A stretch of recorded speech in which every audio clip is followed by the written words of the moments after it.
chicken. I'm not. R2. Scared of what?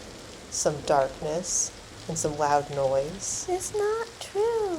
Don't pick on her. Shove off, devil spawn. Want to say that again? Now, what do we have here? Nothing, Mr. Harper. Indeed. I think this is an excellent time for a lesson. A lesson in working together, in respecting the strengths of others. Yes. Indeed.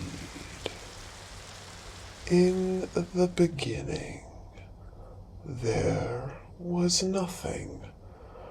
A void, empty of time, matter, consciousness.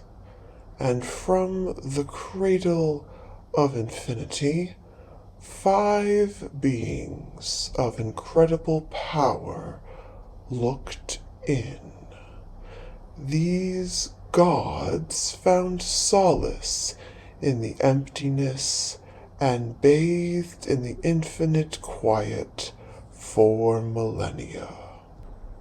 But from within this nothingness, a voice cried out, a cry that echoed to every corner of the oblivion, and that unknown voice began to grow, a deep rumble that shook the gods to their very core. The emptiness was waking. The gods, fearful of what might come into the endless void, began to draw upon themselves.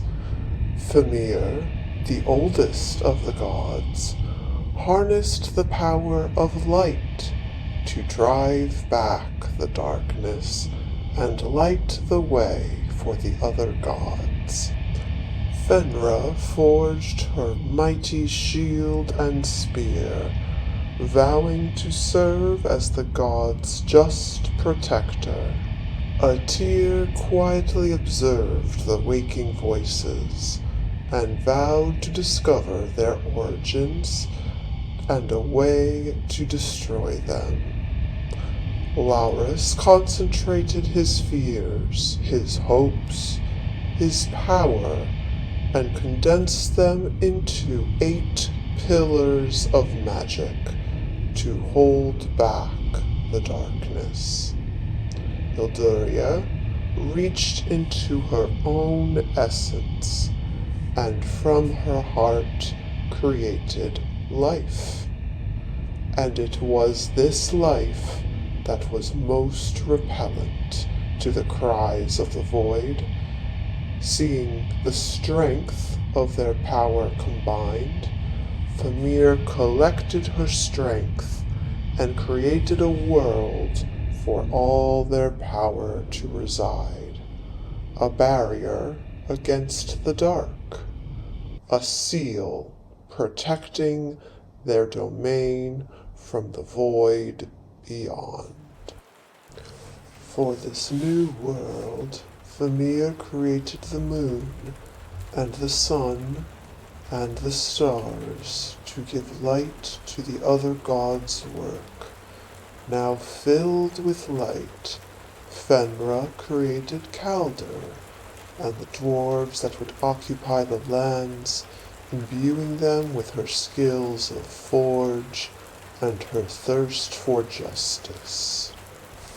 Next, Atir created Ondale, and in the likeness of Famir, created the humans.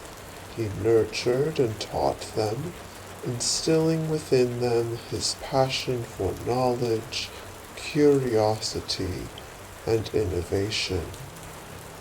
Laurus looked south and created Gonboldir and shaped the elves who would live there.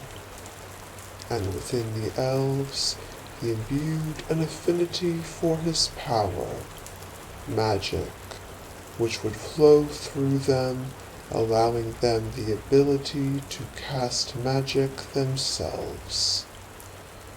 And Elduria saw all that was created by the gods, and wished to weave the creations together.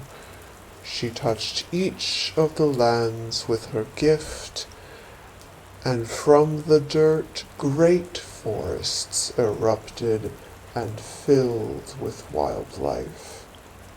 And though she happily shared her essence with all, the felling of her forests and slaughter of her animals by mortals weighed upon her.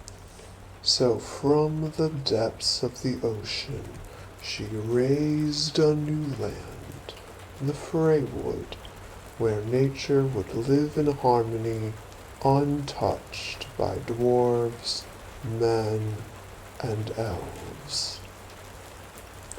The work completed and the seal finished, the gods took their rest atop the high mountain, knowing the darkness would be held at bay by their creation, the lands of Elbor. So, my young trainees, sometimes it is right to fear the dark and the noise, but let's see if we can't be more like Elduria and weave bonds between one another, all the better to stand against the darkness and the noise. Agreed. Yes, Master Harper. Indeed.